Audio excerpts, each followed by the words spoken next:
You are now tuned into the sounds of What Black Men Like. Got Malik in the building. Brooklyn.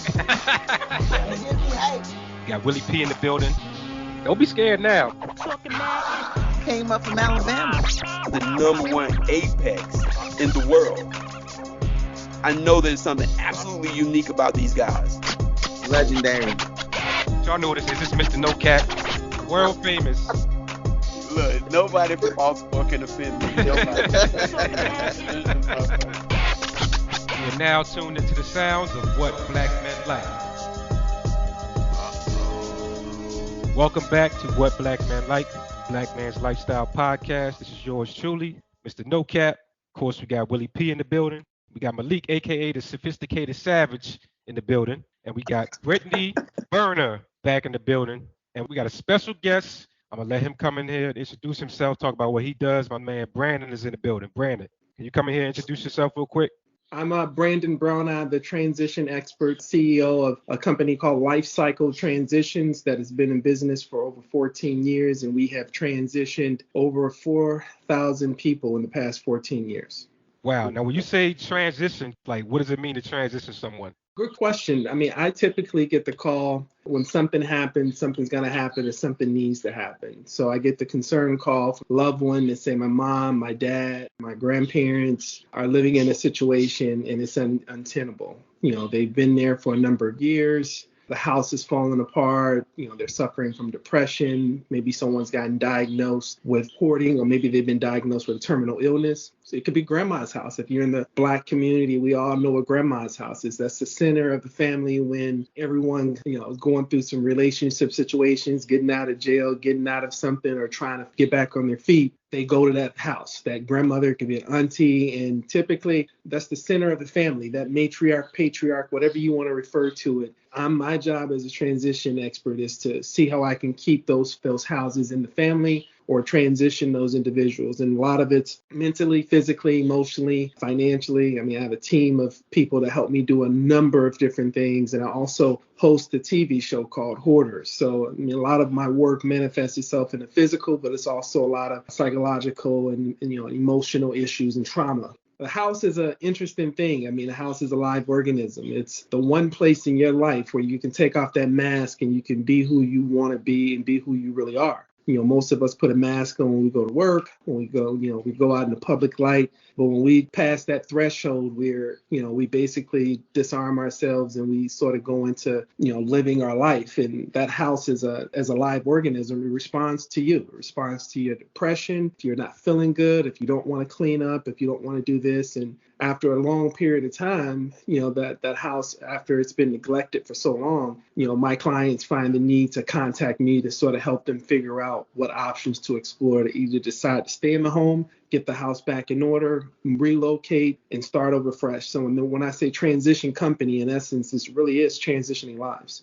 That was deep, man. I got so many questions based off of that. But Hoarders, so that's a TV show that our audience is probably familiar with. How did you get into hosting that show?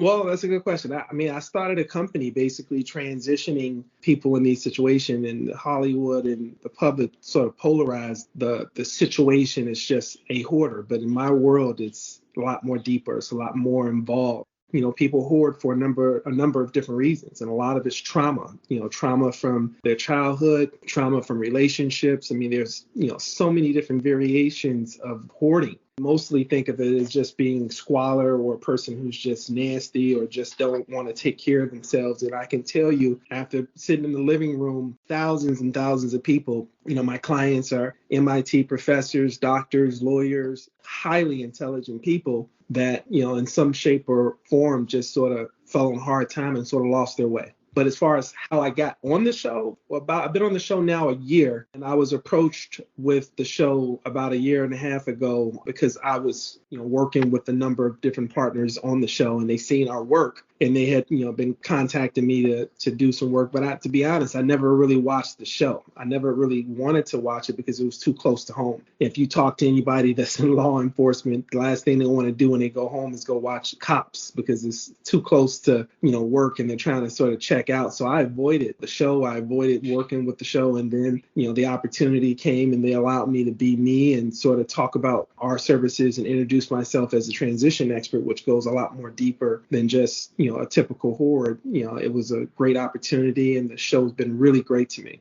Awesome. I want to transition into the topic based off of something you said, which is the house being a living organism, the house being the center. When you think about the linchpin of the American dream is really that house, being able to get out there and buy a house. And you look at our current housing market, you look at our current economic market, the American dream is kind of slowly turning into a nightmare for a lot of people. So I want to open this up to the panel. Malik, Britt, Willie, is the American dream still attainable for the average American person? So I'll say for me, this whole American dream thing, it's been bullshit from the start. Who even came up with that concept, right? And I don't really like subscribing to shit that I don't know. I'm blessed to have my house now because I was homeless at the time. But you know what? I didn't let that stop me. The media is fucking bullshit. I'm not an expert in what's going on in the market or anything like that, but I know a lot of times people lie and they're wrong as fuck. Okay, Malik. Malik is big on this type of stuff. He be sending me stuff all the time. What about this American dream? Where are we at with this?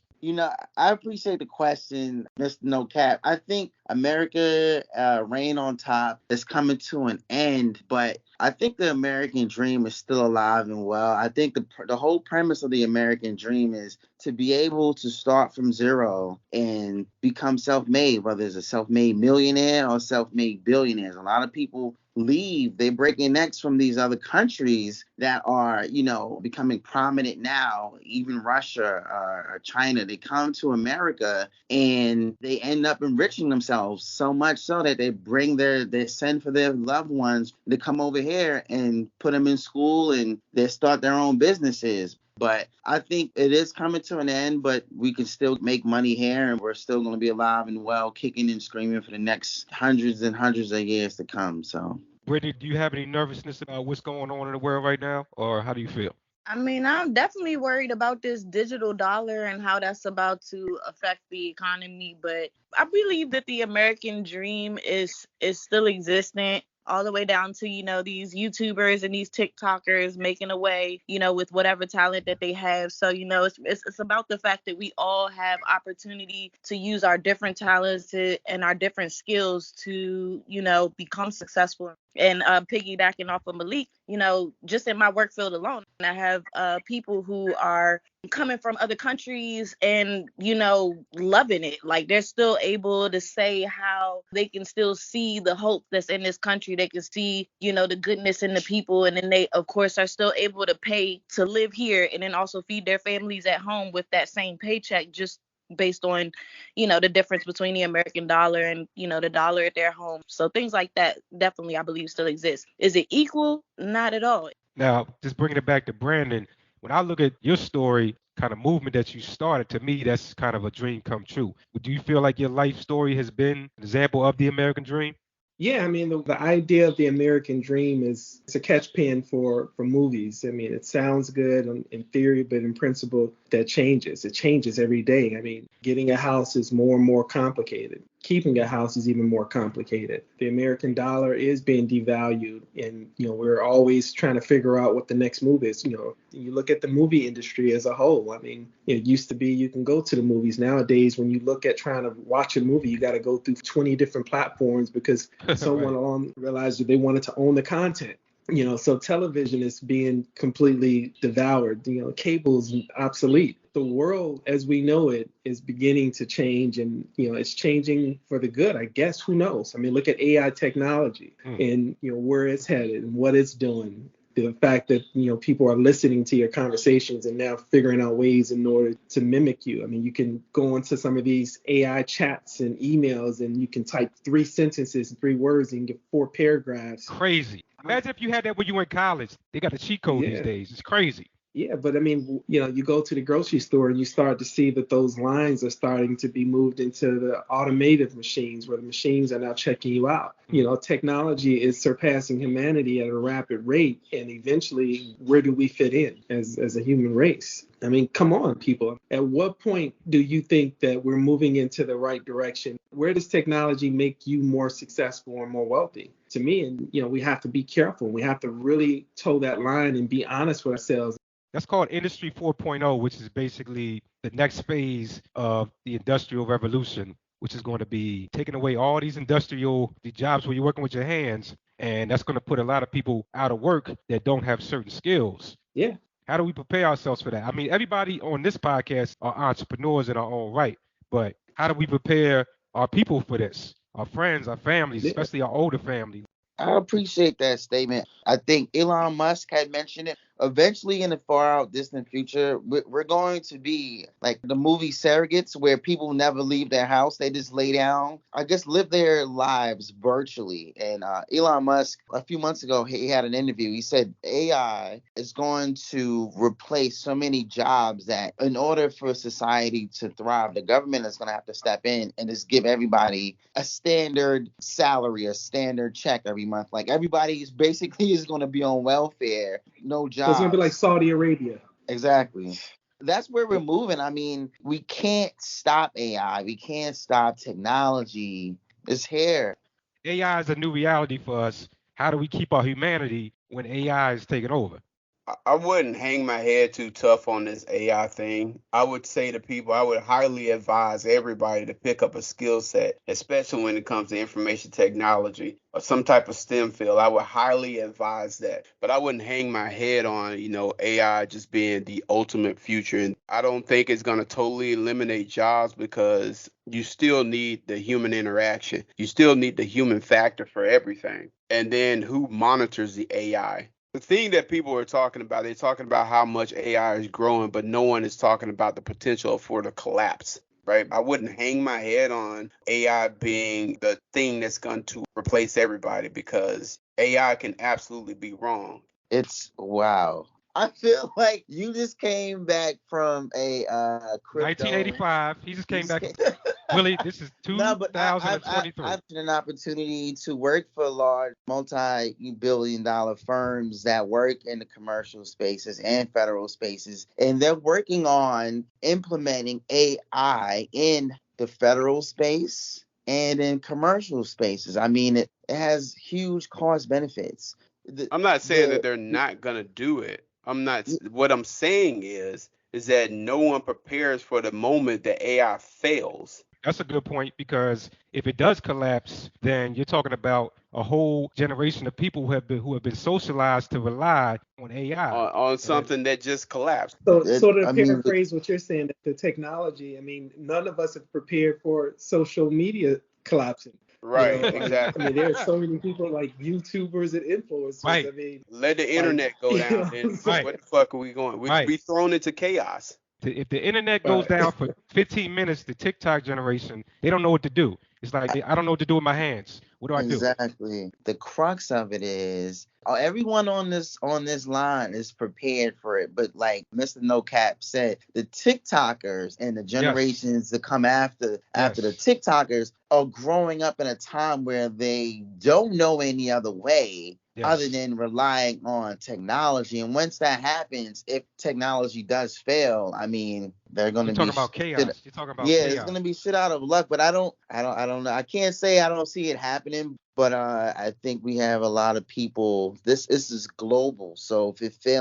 fails, it would have to be intentional. So we have an audience of people. We definitely have a base of our audience that is what I would call the TikTokers. No disrespect. But what would we tell them to be able to be like, look, I know you think we just talking this old school talk, but no, really, you really need to prepare yourself for a time when there's an extended collapse in technology or AI or whatever you use to get through your daily life.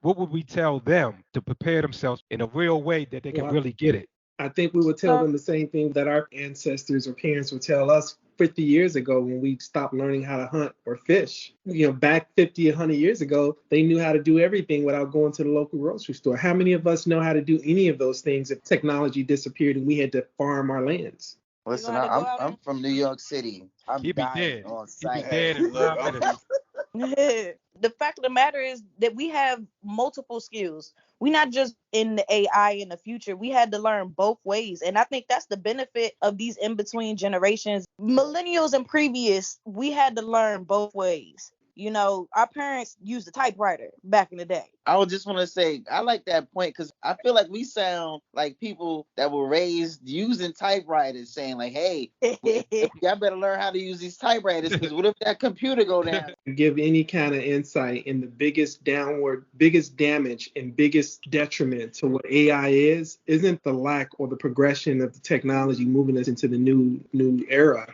but it's our inability to think independently. It's our inability to be individuals that used to be able to, ask any of us give me 5 phone numbers that you memorized. 1-800-THROAT-GOAT. I know that number. Yeah, You stupid.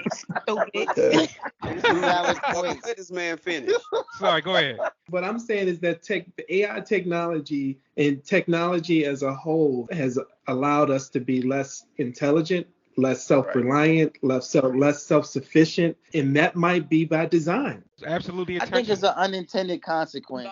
A lot of these new inventions have unintended consequences. Like with Facebook, the genesis of Facebook was to connect people, college students. Then it grew into something bigger. But later on, Facebook realized they started doing testing on manipulation. But Malik, They didn't have that intention in the beginning.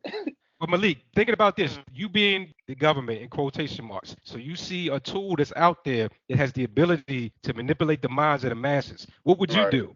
You would say, use it. I'm going to gain control of that tool to make sure I can use it for my devices. What you're saying is true, but 2 things are true. There's unintended consequences, and there are people that have taken those unintended consequences and used them for their own wicked intentions. That's exactly what Brandon's talking about. So first of all, us putting this out, we want to give some tangibles. What can I do tomorrow to make sure that I'm prepared? Yeah, you do need to prepare for it. So I have a master's degree in information systems. Yeah, surprise motherfuckers, from fucking Birmingham. So part of that I had to study AI and the whole history of it. Okay. The thing about this AI is the rapid progression without testing. And I think the danger behind it is what would happen if we couldn't control it? Then what happens? To your point, Mr. No Cap, when the government does see a tech that they can manipulate, they step in and say, hey, well, we don't need to do the checks and balances anymore because now there's a race for one country to try to control AI. And unfortunately, our country feels like controlling AI means you need to be the first to develop it. And that's not the truth. I'm telling you, when I think of this AI technology and I think of how it intertwines with like cyber warfare, and then it also intertwines with the meta universe. I mean, we're not going to know who we're talking to anymore. You as an individual will be non-existent once AI is in full throttle. Right. You can own somebody's identity. Imagine that on a global scale. You can own a person's image and likeness. That's some serious fucking slavery. So you talked about what you do, Brandon, is you're dealing with a lot of trauma. Trauma is about the past. There's no way you can deal with the future if you're still stuck in the past. So how do we get people out of the past and into the present so they can even look at the future? Well, I mean, I think it's always having a sense of self-reflection and really identifying where you are. I mean, most of the time people get anxious and they get a sense of intrepidation thinking about the future, right? And then they, when they think of the past, they get sad because they start thinking of all the past doings and the traumas with, and that formulate PTSD or whatever the case you're dealing with. What we're starting to realize and what I've realized is that there are so many people. I mean, if you were to look at the numbers at what percentage of people are on prescription drugs, I mean, you would be alarmed. to know that there are so many people on antidepressants. There are so many people that are compromised mentally that you don't know that are driving your school buses. Look at social media and look at the internet and look at all these different things. And when did those numbers increase?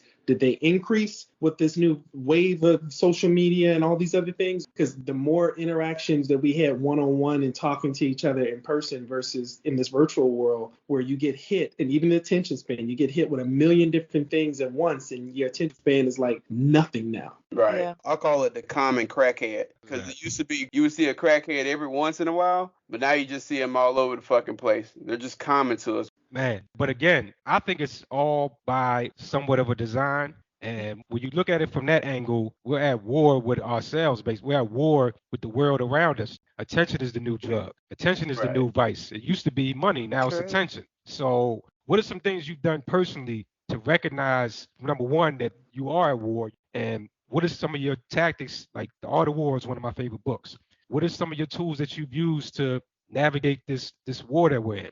I think the key is disconnecting. I think to be able to step away from the computer, step away from the social world in general, and go hiking, try to get familiar with nature and try to get a sense of proportion and really understanding where you are and what's going on in your life and try to put things into some sort of perspective, because we race and we pace and all those different things forces us to make decisions. And before we know it, we're running in circles. So what I tell my clients more often is just to slow down. Get a sense of being back in your body where you can actually start making sound decisions, because it requires a sound mind making sound decisions. And a lot of what I teach in our transitions is intentionality, which requires mindfulness, and a lot of us aren't really mindful of the things that's really bothering us. And we run to outlets to medicate as opposed to really just checking in with yourself and saying, you know what, I'm not happy and here's why. Absolutely. So I want to snatch that. So for me, reflect, resolve,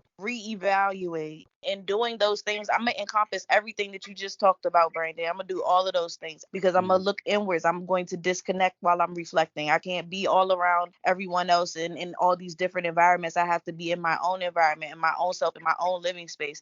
Then I'm going to find resolutions, because I'm not going to sit there and do nothing. If I don't take action, that makes zero sense. I might as well be insane, because I'm going to continue to do the same things over and over and over again. So I'm going to find a resolution. And if that resolution isn't getting me where I'm trying to go, because while I'm reflecting, I'm trying to come up with goals. I'm not trying. I'm coming up with goals. I'm deciding what I do and don't want to change. And if my resolution isn't working, I need to find another one. So I'm reevaluating, and I'm going to continue to do those things. And I'm not going to sit in one spot. I'm going to continue to move, because if you sit stagnant, again, defeating the point, Mm-hmm. So not only is knowledge power, but if you know better, you do better. You have to know more, continue to know more. I have to continue to know more. I have to share the more that I know. I can't be a gatekeeper. I can't hold that information from you. So that's something that is going to continue, and it's never going to stop. I'm going to make mistakes. Things are going to happen, and it's going to keep going, because I'm always going to have to learn what's new, but I'm going to also have what's old with me too. Hey, Brandon, you need to take Brittany with you. 'Cause Yeah.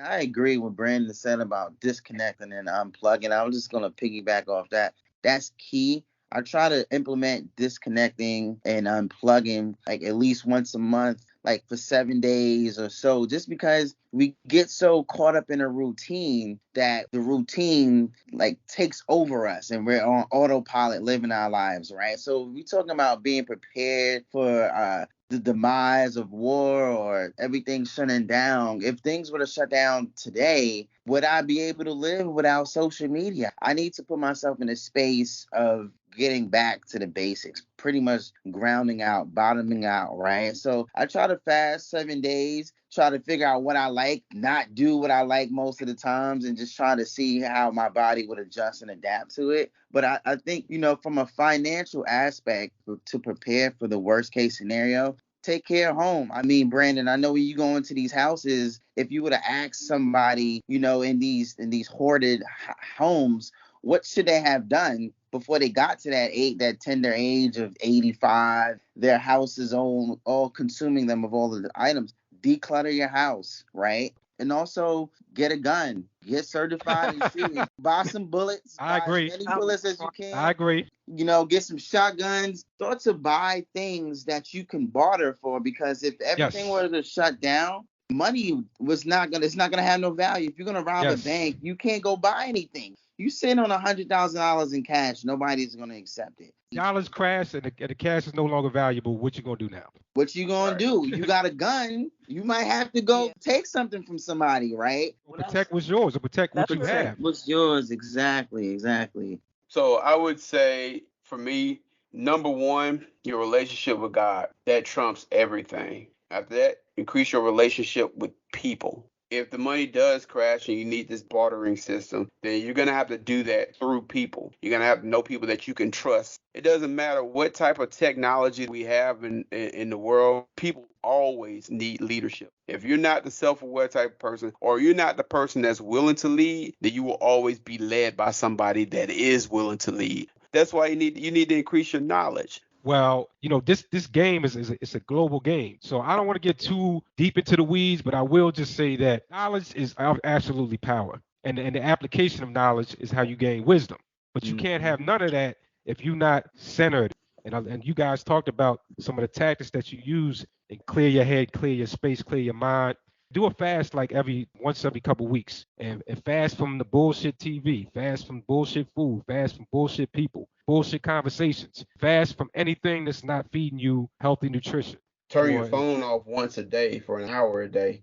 Absolutely. Absolutely. I want to end this with talking about entrepreneurship. And I know, Brandon, you're an entrepreneur. What would be a tip you would give to people? Where can they start to even figure that out? My advice would be to start somewhere, because one door often in entrepreneurship opens to another door, but you'll never get there thinking about it. I think a lot of us overthink things, and we have what I refer to as a paralysis analysis, where you paralyze your ambition by overthinking the analysis of what can happen. But when you start somewhere, you'll be surprised at how far you can get by just showing up. I remember I interviewed for a sales job when I was younger, and one of the guys said showing up is 100% up, just simply showing up. And I think if you start a small business, even if it's not something that you're completely passionate in, you may run into someone or run into an opportunity organically just because you showed up to start something. And I think that's the key, is just to do something. It's sound advice there.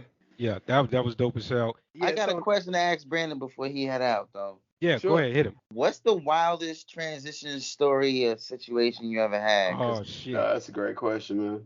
Listen, I have oh my God, when you go into people's house, you never know a person until you go into their home. Let me just leave it at that. Like most of us, we do a really good job of keeping people at bay. But when you go into some home, like I always tell people, when you want to date somebody, you need to go to their house. And Real. I'm telling you, the things that I have seen and the things that I've experienced with some of the clients that you would never even think. I mean, because of the business of what I do, and I wouldn't want to put anything out there, but one of the craziest transition was that I went into a house and I literally opened the door and there was about 10,000 pigeons in the house. What? The client had an affinity for pets, and she That was a sound pet like Mike hoarder. Tyson. Mike Tyson loved pitching. And the house was like Nice. the house was 3 levels, guys. It was 3 levels. And, It was- the thing about birds is that they carry a lot of diseases. How long did that take to like that? And that was another question I want to ask. I have somebody very close in there to me. Eerily similar situation. They aren't really open to you coming in and cleaning stuff up, right? Like, Right. trying to reset the property to zero, right? They're not open to that. What I'm an expert at is helping people adjust to change. And change is one of those things that happens to all of us, regardless whether or not we embrace it or not. It happens. It's happening as we speak. There's a time when you buy your freshman house. There's a time when your kids are going to get older. They're going to graduate from high school, go to college, and there's a time where you're going to have to sell your home. Most of what I do is convincing people to embrace what's changing around them. And a lot of that can be your financial situation. Most of us think we got enough money to retire. A lot of what I do is talking people and explaining to them that financially you can't afford to be here anymore. When I say transitioning, I'm going into the situation, the family dynamic where, you have the husband, the father who divorced their mom and moved on with the other woman. And guess what? The father dies and the kids come back and now they get everything. And now they're kicking the lady out of the house. Have you ever seen a situation? This might sound mean, but like when you go into these hoarding situations, have any of these, I'll just say women, have any of these people like actually been like attractive people? There's the exterior like match. What? This- The correlation. Listen. I feel like only ugly people do this. Yo, That's mental. Yo, You've never seen a dime piece. You've never seen a dime piece being a hoarder. I've never seen it. nigga, it's unbiased, mess. bruh. Yeah, see, I mean, that's the thing. It's not, I mean, I hear what you're saying, but it's not. Hoarding for most people is that, if you grew up in a house and you never had gym shoes. So the one thing you did, and look at how many guys right now are like shoe addicts. A lot of it, when I refer to trauma, is basically something that you went through as a kid that you were either deprived of or you always fantasized of. When you become an adult, you now are going to have the ability to now have to be able to do those things. I mean, it's some of those, things. And or is that purposeful person that believes that there's a purpose for everything? Nothing's ugly. Nothing can be thrown away. I mean, if you really think about it, all of us are hoarders, because if you go into our houses right now, why do we have 20 or 30 different dishes? True. And it's only one of us. Why do we have 100, 200 channels on our TV and we only watch 3 of them? Some of us like to hoard women, but that's a separate topic. That's a whole other That's show. not hoarding. That's whoring.